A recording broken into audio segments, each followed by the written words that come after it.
बिजिनि आनसलिकनि आं आफादगिरिमोन मोनसे समाव फार्स्ट डिभिजन बर' मिडियामजों मेट्रिकखौ फार्स्ट डिभिजन जानायफोरखौ बरायदों सानसेखालि बिक्रम होननाय गथ'बो दङ आं बुंबाय बिक्रमखौ फंबाय नों माइकआव फैनानै नोंनि इयुननि थांखिखौ बुंफैलाय बिक्रमा फैनानै बुंफैबाय सारमोन आं आर्मि अफिसार जागोन बयबो आखाइ खब्बाय साइन्सआव एडमिसन लादों बियो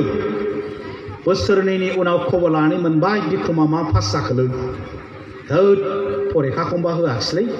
दालाय माथो खालामखो मानसियालाय मिलिटारियाव थांबाय बिक्रमा मानो मिलिटारियाव थांखो बिक्रमा मानो फरायनाय गारखो बिक्रमा मानो आर्मि अफिसार जादिया बिक्रमनि नङामोन दाया बिक्रमनि नङा हा गोदानाव बिक्रमा सोरनिबा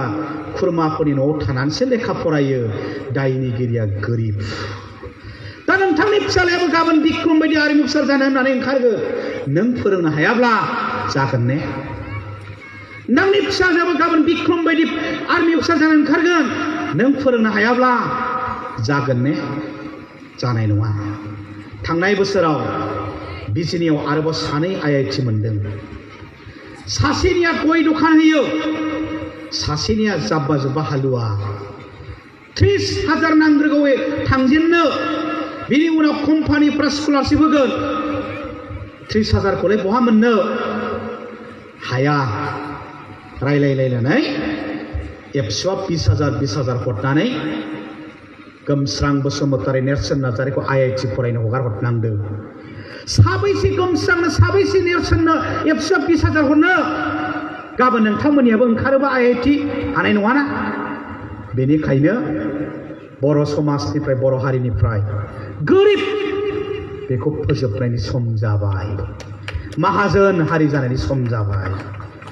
LP मास्टारा 40,000 हाई स्कुलनि फोरोंगिरिया 50,000 मिलिटारिफ्रा 60-70,000 इन्जिनियारफ्रा 1.5 लाख अफिसारफ्रा 1 लाख बेथन मोनबाय आबादारिया मा मोनगोन जोंनि बेथना मा फिसालाखौ हालुवाथ' जों खालामनो हानाय नङाना फिसाजोखौथ' जों रुवाथि दोननो हानाय नङाना माजोंथो फोरोंनो होनबालाय नोंथांमोन जोंनि बेथना जोंनि बारियाव दं जोंनि बेथना जोंनि दुब्लि बारियाव दं दहाय बे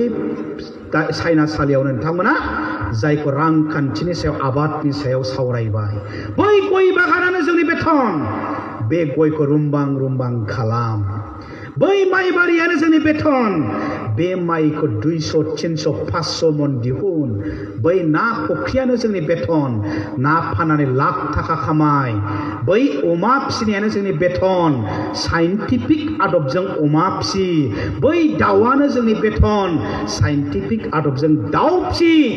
फाथै गाय थालिर बागान खालाम लेबु गाय लाख थाखा मासाव इनकाम खालाम होनबासो अनजालि फिसालाखौ जोंबो इन्जिनियार फोरोंनो हागोन नङाना स्वच्छ भारतनि पायखाना मोनबाय खिनो मोनबाय थाइसेनि माइरं मोनबाय सरकारनि उदैबो बुंबाय